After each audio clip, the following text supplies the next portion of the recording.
1, hut 2, hut 3. Buck! What do you think you're doing? I'm just trying to teach these ladies how to play football. You leave those girls alone and get back to work. But they want to play. Bye, Buck. You better get in there and get my winter treads on and check my brakes and change the oil. We have to get to the Preston High Football game, you fool. Rainbow Tire, the tire lady takes care of me.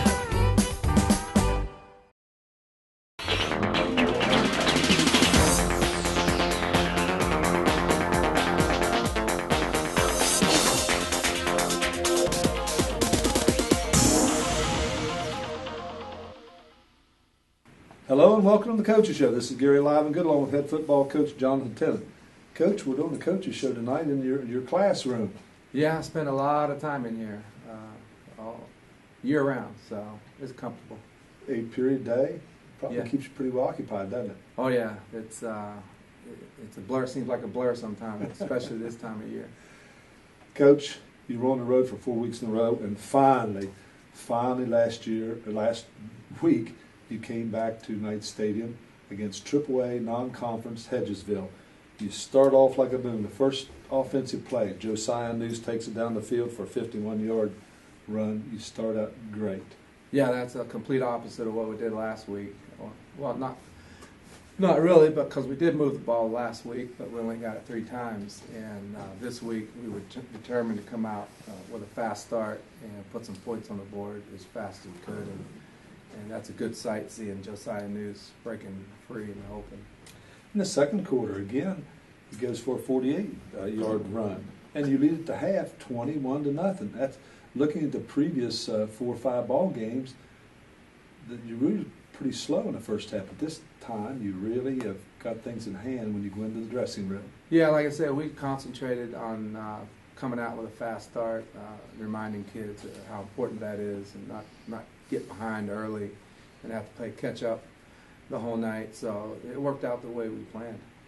And 21-0, your defense, your 3-5 defense, evidently is working well. You stopped the Brown boy. I mean, the kid Josiah Noose was caught by him, and I guess yeah. And there's a little speed there. Of course, somebody was kidding Josiah about that. But anyway, and you stopped the Brown boy. I mean, they've tried everything to get him loose, and the defense stopped him. Yeah, he's a talented kid. We knew going in that he was the guy that we had to stop. It's the guy we focused on all week, because we knew they'd give it to him on the jet, they'd give it to him on the sweep. He would throw the halfback pass, and they threw a couple wrinkles in. They even put him in the I formation and split back and ran him. So he is definitely their most talented football player. But I was proud of the way the defense held. That was probably our best performance of the year. And even the Wildcat, like you said, the Wildcat offense that they were running with him, you shut him down. Yeah, we knew what they were going to do out of that when they lined up that particular formation, that he was going to run the sweep to the strong side. So our kids, they prepared well. They studied film. They paid attention to their coaching, and it paid off. Gave up one big play, but there's no score out of it. I think it was a kickoff where Brown ran it back to within 15 or 20 yards line. Yeah, that's probably the most disappointing part of last week is our special teams coverage. In particular, our kickoff coverage team. We got some holes to fill. We have some kids that aren't doing what they're coached to do, and they're just not making plays. So we're still tinkering with that lineup, and hopefully in the next 2 weeks we'll get that figured out. And Josiah, let's talk about your offensive line. Watch practice and your offensive line and instruction. The boys blocking and opening holes. And Josiah knows he's got to run it north-south. Very seldom see him run east-west. He always moves the ball down the field. And this offensive line, holes that are open for him. Yeah, that was 40 and 41 traps with Robbie Schaefer pulling one time, Bub DeWitt pulling the other. Well, we've got that played down pretty good. That's all those big long runs we get up the middle. That's 40 or 41 trap. It puts the defense in a real bind because we're flowing one way, all of a sudden News cuts it back the other way underneath the trap block, and the linebacker's stepping opposite to where it's supposed to go, and he gets slammed by the other guard. It's a thing of beauty when it's run correctly. And once Josiah gets by that first wave of defense, there's not too many people right now in our opponents that can catch him. No, except for the Brown boy at one play. That last one he had, he made about 3 or 4 cuts and changed the direction of the field at least twice. That was impressive. You don't see that every year anywhere. And again, you've been changing some personnel around on the offensive line and on defense. And I see now that you got the Shrout boy playing tight end. Yeah, he loves that position. He's got very good hands. We don't throw that much to the tight end, but we want to. But he's an excellent blocker. He's the second tight end we had this year. We moved the other tight end, T.C. Dalton, down inside the tackle to fill that spot. And Casey just loves to block on the edge. And when we run those sweeps, he has the key block. So. And when you see Austin Powell coming out there with Josiah behind him, and you've got Shrout there tight end, you've got some good blocks that turn Josiah north and south. Yeah, that's a lot of muscle and strength and power coming at you when you got Shrout, Powell running as fast as he can, trying to keep in front of the noose. It's kind of funny to watch sometimes, but it's effective so far. Yeah, and looking at your line, I mean, the Dalton boy 254, and of course the Powell boy's 220.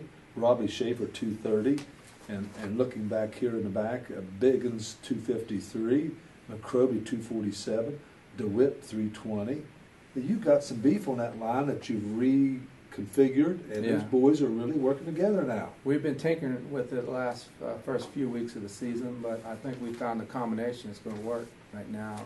We even, in our power I set, when we have 3 backs, we're taking Schaefer off the line and putting him in the backfield. And bringing another kid, Summers boy, into the game, and that is a lot of beef coming at you. Again, you're running the power I again. Josiah News 51-yard run, Scott Stone 2-yard run, News 48-yard run, News 53-yard run, News 49-yard. Those are not 5 and 2-yard runs or 4-yard runs. That young man is putting the pedal to the metal. Yes, we're liking the way it's going right now. In our upcoming games, though, I don't think it's going to be that easy. Some of those 50-yard runs might only be 10 or 12-yard runs, but we'll take that. Just enough to move the flags. Yeah.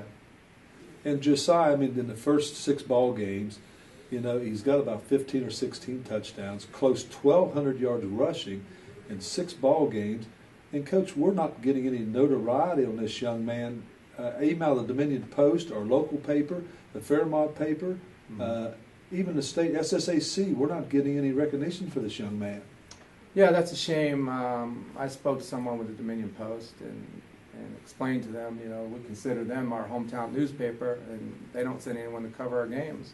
I can understand it when we're on the road, but last week we were home and we didn't have a reporter here, so I call them up and tell them what happened, provide the stats for them. We have a program that we do stats live, and when we're done with it, all we have to do is download it and save it and email it to anyone, anywhere. And that's what we do.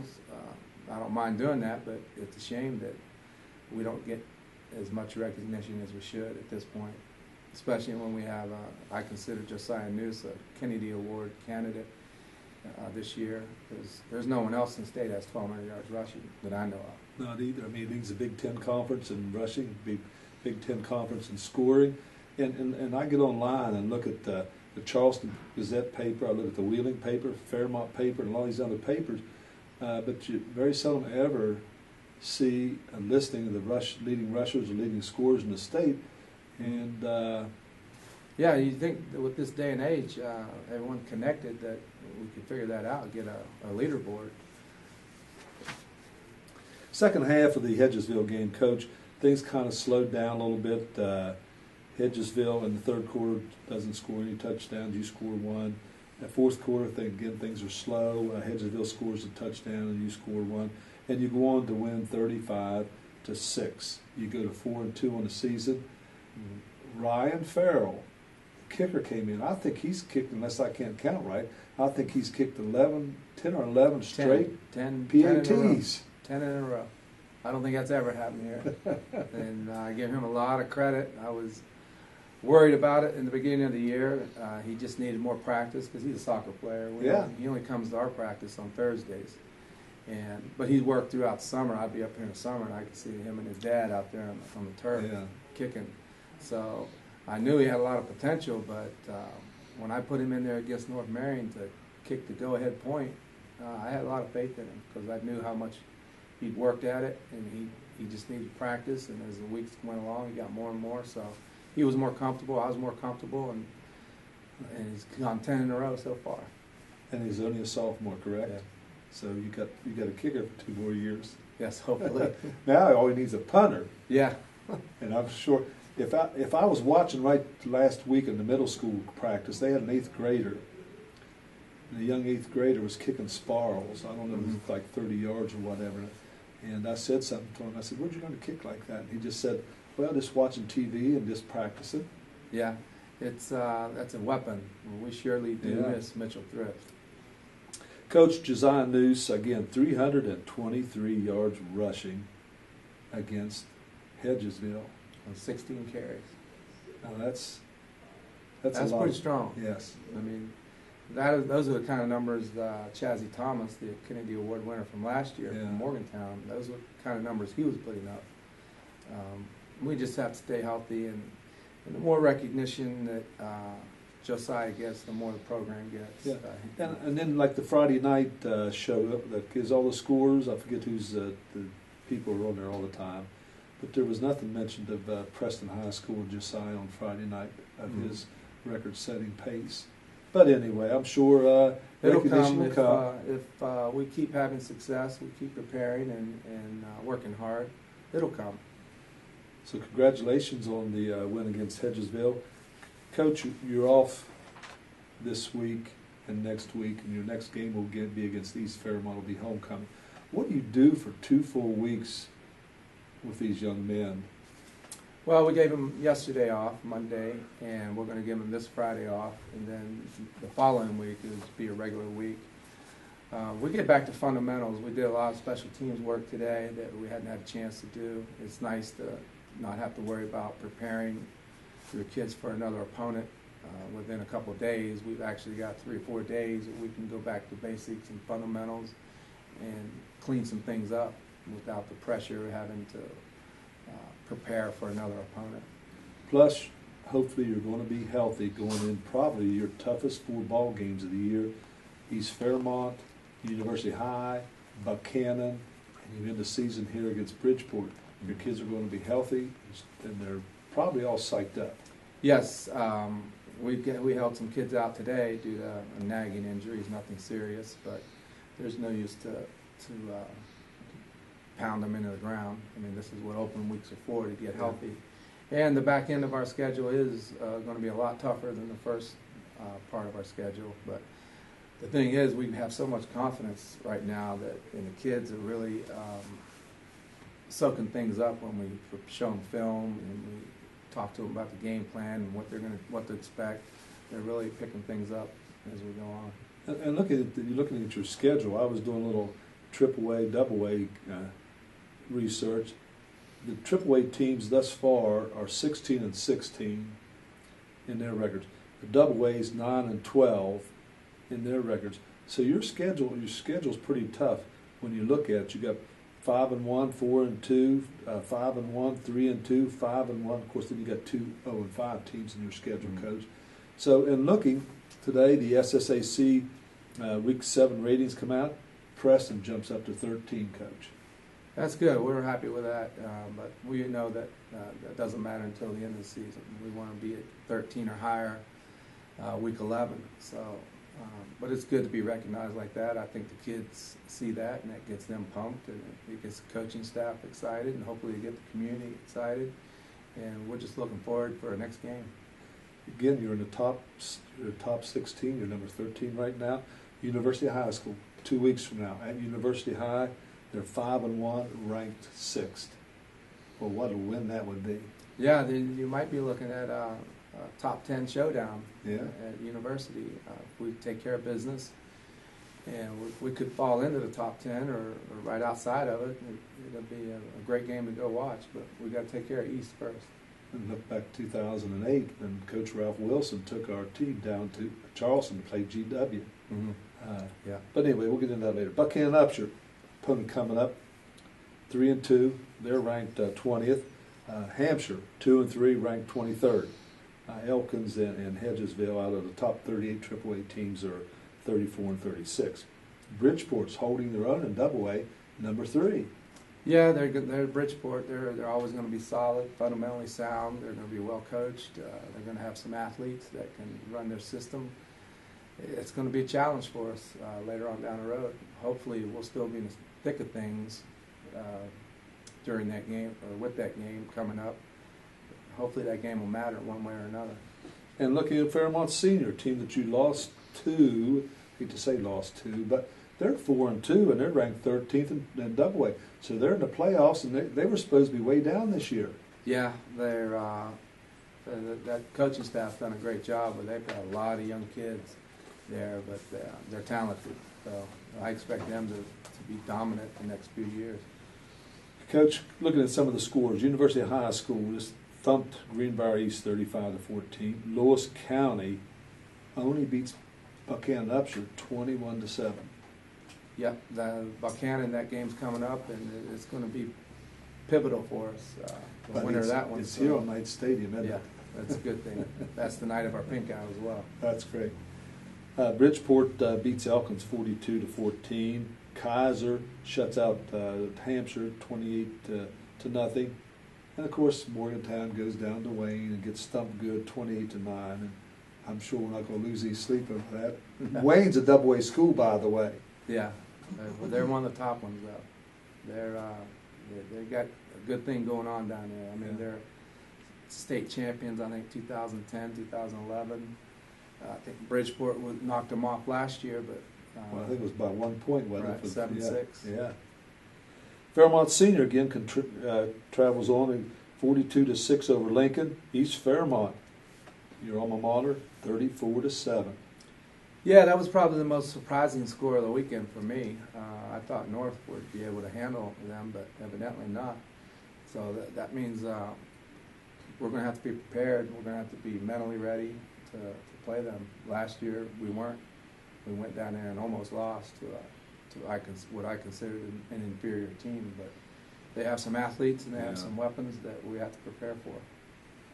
I have a couple people ask me at the barbershop and drinking coffee about what's this running Victory Hill? Tell us about Victory Hill. Well, that's the hill down over the stadium there where the opposing teams are. Down over that. There's no fence, but down over that. It's not a bank, it's a hill. It's about probably 50 yards, almost straight up. That last year I mowed it in the summertime, weeded it in the summertime, and we started running that for conditioning. And I think that's paid off. The kids do it with pride now. It's not something they run away from. They do it for pride, and I think it's something that the team can rally around, especially in the fourth quarter, and the way we played in the fourth quarter, I think it's starting to pay off. So you still, during the regular season, you're still running Victory Hill down up? Oh yeah. Yeah. Victory Mountain. We'll probably run it tomorrow, or at least a couple times this week. And Coach, looking, people have been asking when the last time was we had a winning record. And from what I can find out, it was in 2008 when Ralph Wilson was coach. Pardon me. Went 6-4 during the regular season, made the state playoffs, went down and lost to GW in Charleston 46-13. Then we go back to 2009, we were 0-10. 2010, we were 0-10. 2011, 1-9. In 2012, I believe you took over your first year, 3-6, with the Bridgeport game being canceled. And in 2013, you were 3-7. So we're up to date right now. We could go back a long way, but I think that's enough where we go back to where we last winning season that we had. Yeah, our goal is to make the playoffs, and aside from that, do something that's never been done at Preston High, is to win a playoff game. Yeah. There's only been 2 teams that have made the playoffs, and in my mind, if we keep playing the way we're playing, then we have a good opportunity to be there. Yeah. And we're not going to be satisfied with just that. we want to make history by winning. The townspeople and your fans are getting interested because they're asking me these questions, and I got to do a little research. And of course, Brad Matheny, 1995, made the playoff, 6-4, went up to Brook and got a tail whipping up at Brook because Brook that year had one of the great team. But anyway, so we had the playoffs in '95 and 2008. So maybe we can add 2014 to the schedules we go. Well, hopefully we're in a good position now. We just have to get better. We can't be satisfied with the record we have because the competition is going to get a lot tougher, and we've got to accept that challenge. Coach, any final comments for our fans and that we need to know? October 13th is the deadline to order your Pink Out T-shirt for our annual fundraiser. The Pink Out little game will be played October 31st versus Buchanan. We've got to order the T-shirts well in advance, so you can contact me or Dixie Shahan, my student aide. She basically runs the show. If you can get a hold of either me or her, we can get your order in, but we have to have them paid for by October 13th. Also, don't forget Wednesday night. I think the middle school plays here again against Suncrest. One of the better middle school programs around. Yes, and next Monday we also have another JV game at home. It's not on the schedule, but Buchanan will be coming in. Oh, good. Wednesday night, October the 8th, the Roseburg Squires play the Suncrest, I think Warriors, I think what they're called, but we're playing here. And on next Monday, the JV team will be playing Buchanan Upshur here at Knight Stadium. Coach, good luck. Well, and don't forget, East Fairmont, AA school, Big Ten school, senior night. We're also going to introduce the new inductees into the Preston High School Athletic Hall of Fame that night. So there's going to be a lot of activities going on that night, Coach. Yeah, homecoming is always exciting. We have a pep rally the day of the game, which is always a lot of fun, and now we have the Hall of Fame inductees going to be here, so it's going to be a lot of excitement. So a lot of excitement, and I'm even getting excited, about Preston High School football and the opportunity. SAC's ranking 13th, week 7, so you only need to be in the top 16 to go to the state playoffs, and we have 4 more games to go. So we wish the Preston Knights and Coach Tennant lots of luck. Thank you. WDTV, I think it was, 5th quarter. Yeah. You're going to be a special guest Friday night? Tell us a Friday little bit night, about it. Well, they called this afternoon and asked me if I would want to go there and talk about the first half of our season. I said, sure. Loved it. Love any opportunity to talk about our kids and give them some recognition for all the hard work they've done. So right now I'm scheduled to be there 11:30 Friday night. That's past my bedtime. Mine too. So try to keep my eyes open. And I'm sure it's going to be broadcast numerous times. yeah, it'll be on the internet. Okay. You can YouTube or whatever it is, or just go on WTV. Their website. On their website. Friday night, 11:30, WDTV. We'll have the 5th quarter. Coach Tennant will be on there. And if you want to watch a run of it, get on to WDTV on their website and punch up 5th quarter. 5th quarter. So, Coach, congratulations to you. So we'll be back to the Coaches Show after these messages.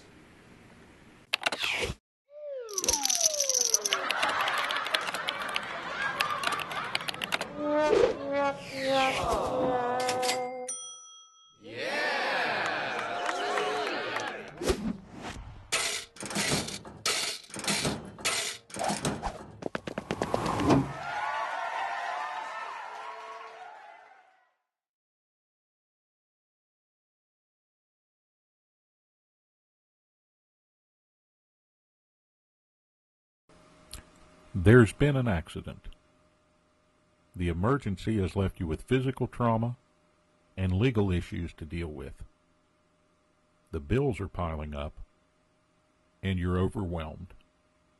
Where do you turn for legal representation? Hi, I'm Paul Eastep. And I'm Steve Schaefer.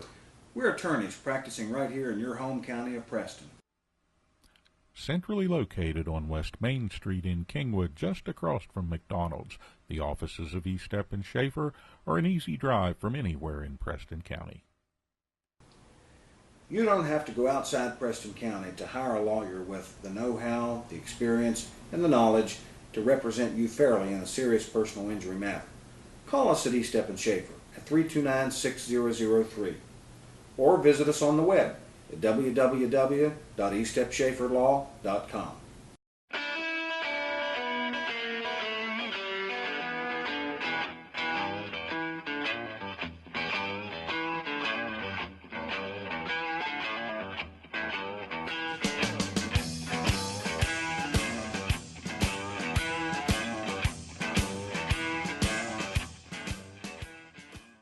Welcome back to the Coaches Show. We have Paul Martin with us this evening, Coach. Thanks, He's Gary. not only a coach, he's a cross-country coach, he's a teacher, he's a father who has a lot of hats to wear, and this is a real big hat, Coach, when we look at the Preston High Athletic Hall of Fame. Probably a lot of our people around Preston never heard of the Hall of Fame. It's something, Preston High School is 23 years old.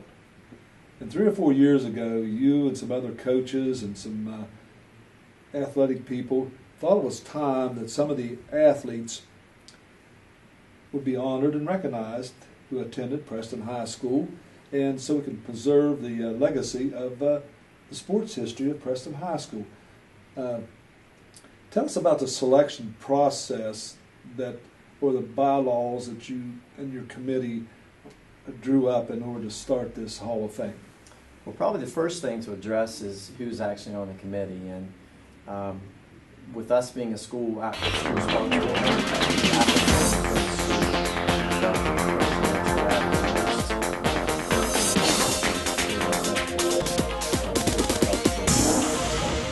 he basically was the first person to pull some people together to be part of this. So within the bylaws, there's certain coaches and things of that nature that are involved. So, for instance, 4 coaches currently on staff are to be required to be voting members of the Hall of Fame. So those particular coaches were Coach Jonathan Tennant, Tina Silcott, Brian Miller, and myself. Also, we have the athletic director, which is Mike Connick. We have an administrator or their representee, which was Pam Wilt, who deals with a lot of athletics within the school. We have 2 retired coaches, which were Bruce Huggins, which he of course holds another hat in being co-athletic director, and Mike Augerbright. And then we have 3 members in the general public, which were yourself, Gary Livengood. Originally, of course, Dr. Mike Teets was with us and tragically passed away. Jack Heim is on board, and seems like I'm missing somebody. Who am I missing here?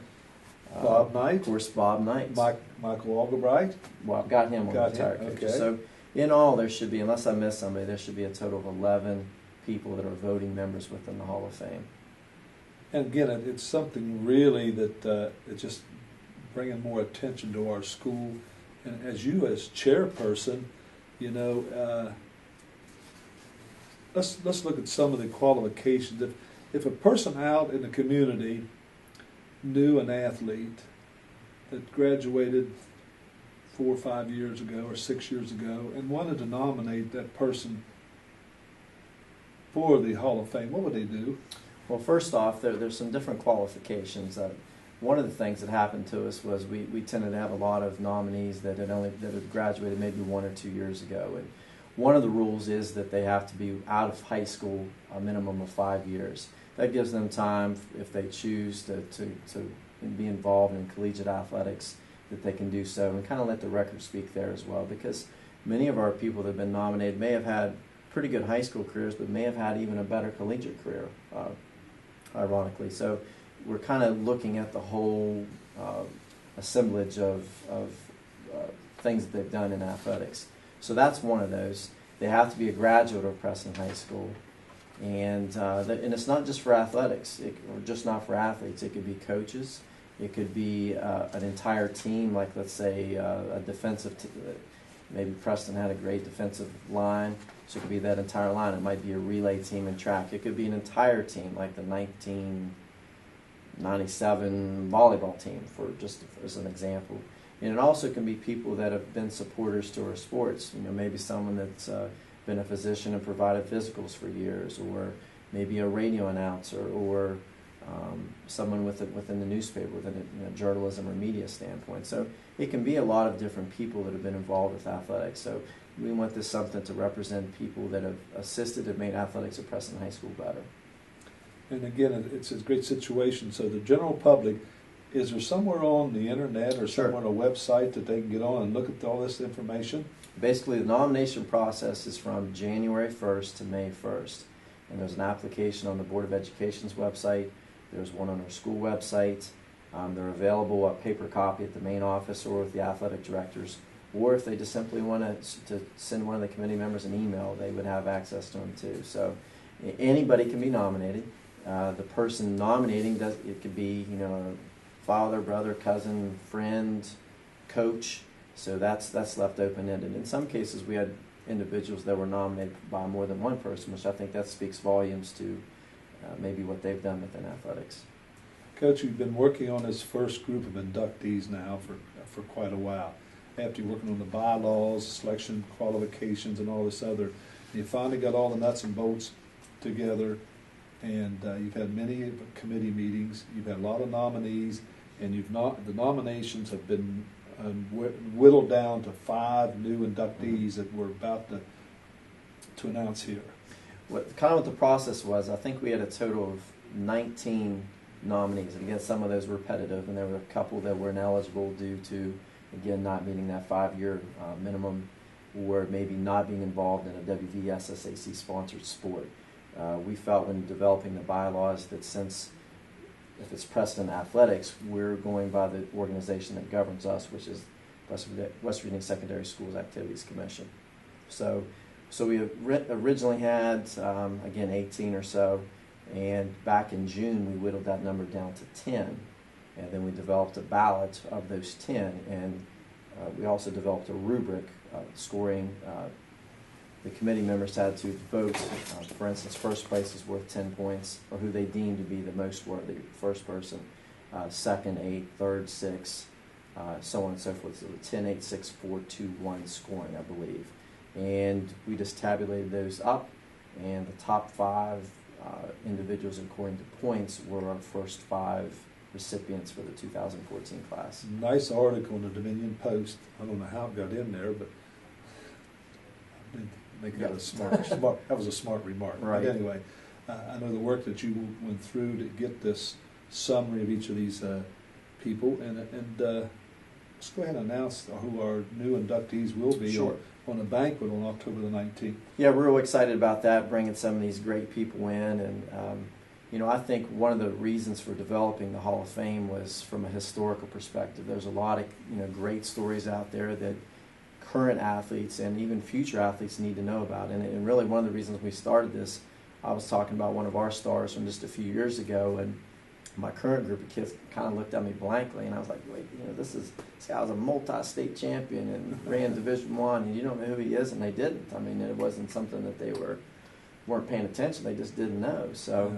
sometimes names on walls or things like that, you need to do a little bit more. So we wanted to provide bios and bring those people back and get more involved with our home school, Preston High School. But our 2014 class, the first recipient is Michael Scott Albright, who of course was a basketball, football, I think was the first quarterback at Preston. Was on that first team that did well in basketball to qualify for the state playoffs.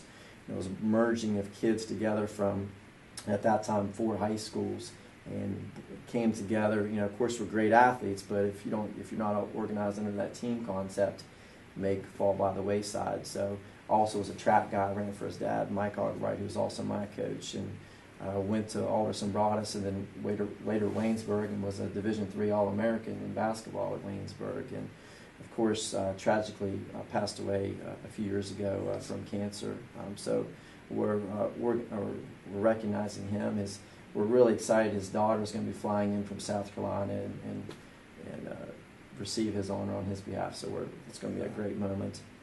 A couple of my girls from a few years ago. I shouldn't say my girls, my athletes. I kind of hate when coaches label like possessions, but you're proud of them, right? There, I still think, even though they've got families. One of the young ladies is married and has a kid now. I still think them as my kids. So I guess their kids are my grandkids. But Kaylin Christopher, to me, one of the greatest distance runners in the history of the state in track and field, not just Preston, but the history. If there was a state track and field Hall of Fame, she'd be one of the first people put in there. So she at one time owned every distance record there was in AAA, the 800, the 1600, the 3200, the 4x8.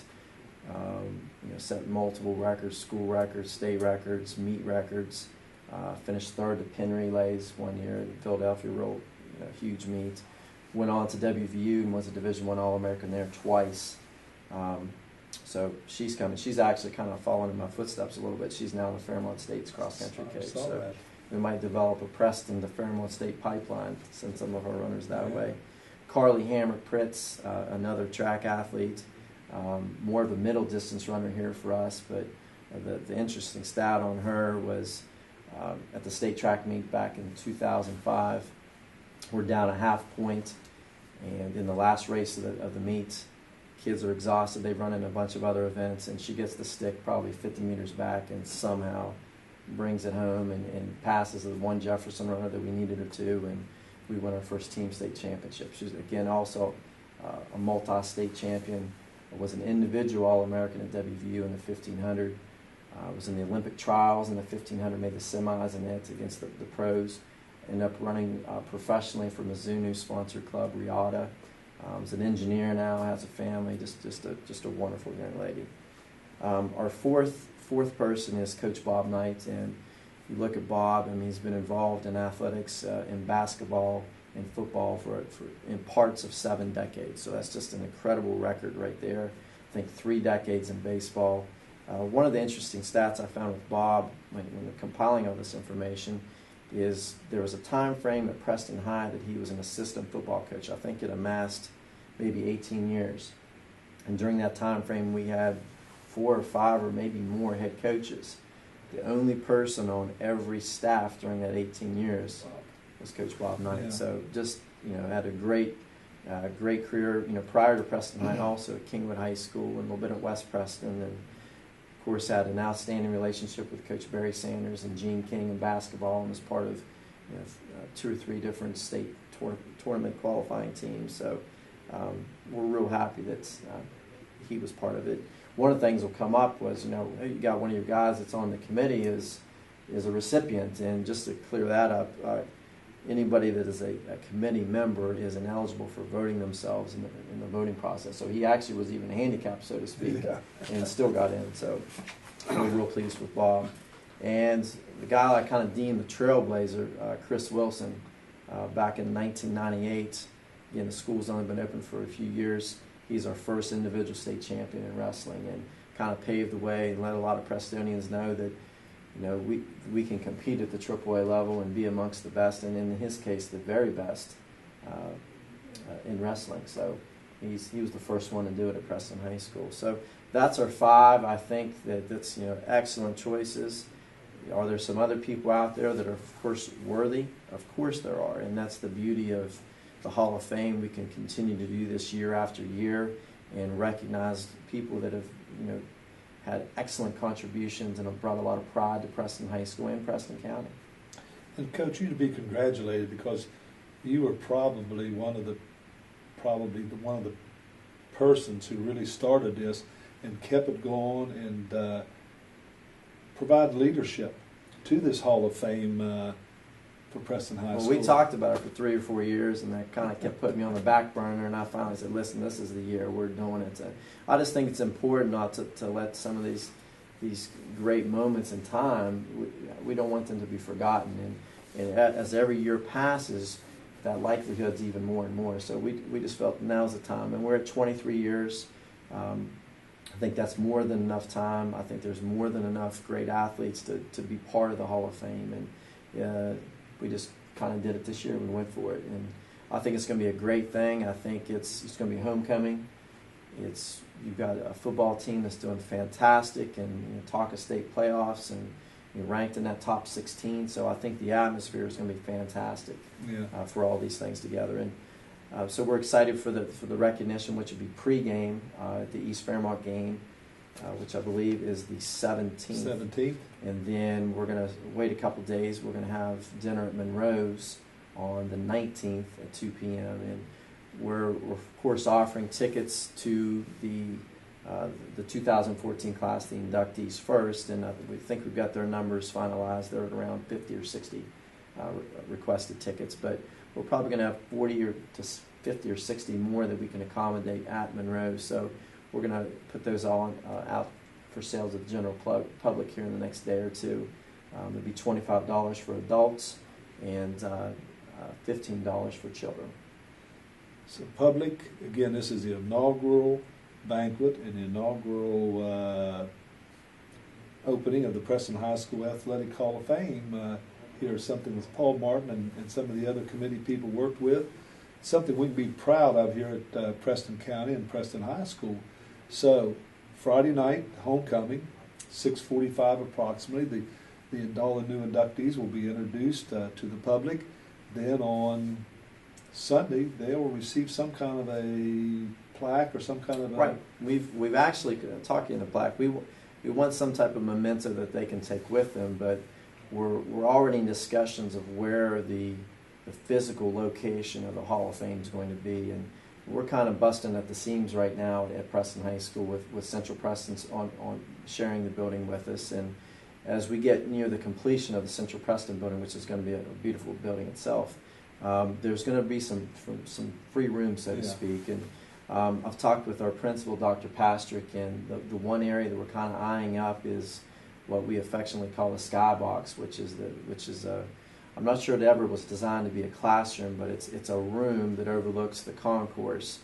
It would be a great place if you're coming to a football game, if you're coming to a basketball game, up a set of steps or up the elevator to go up and kind of take a look at the people that have been the trailblazers, like a Chris Wilson, or being a state champion like the Carly Hammocks and the Kaylin Christophers and Scott Augerbrights, or that person, that coach that's been so meaningful to a lot of us, like a Bob Knight. Yeah. So we'd like to have that dedicated area there, and a place to display maybe some old uniforms and memorabilia, and make it more of that kind of a museum feeling for people, for the kids and people in the community to be able to see and kind of treasure some of the things that have happened over the year, the great things at Preston High.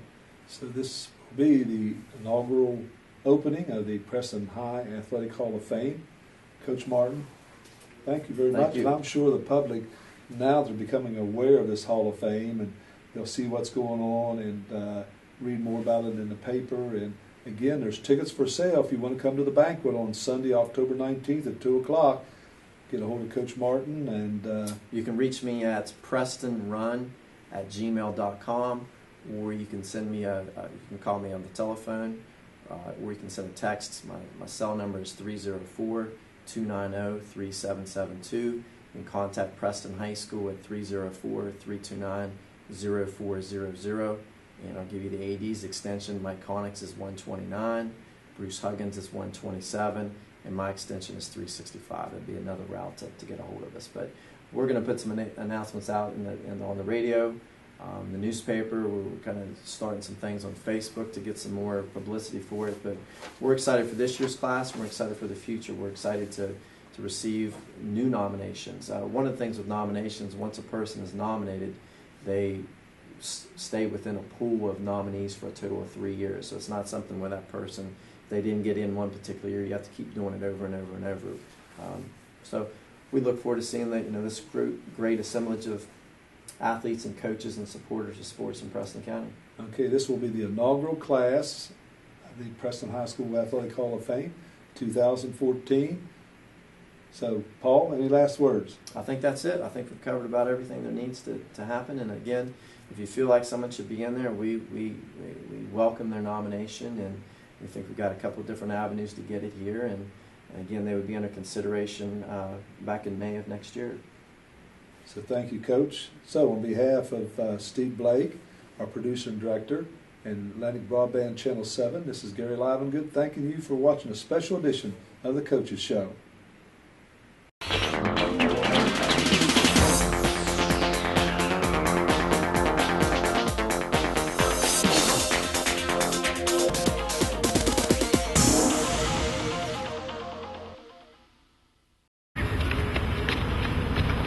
Hut 1, Hut 2, Hut 3. Buck! What do you think you're doing?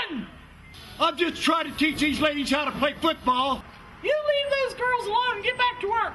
But they want to play. Bye, Buck. You better get in there and get my winter treads on and check my brakes and change the oil.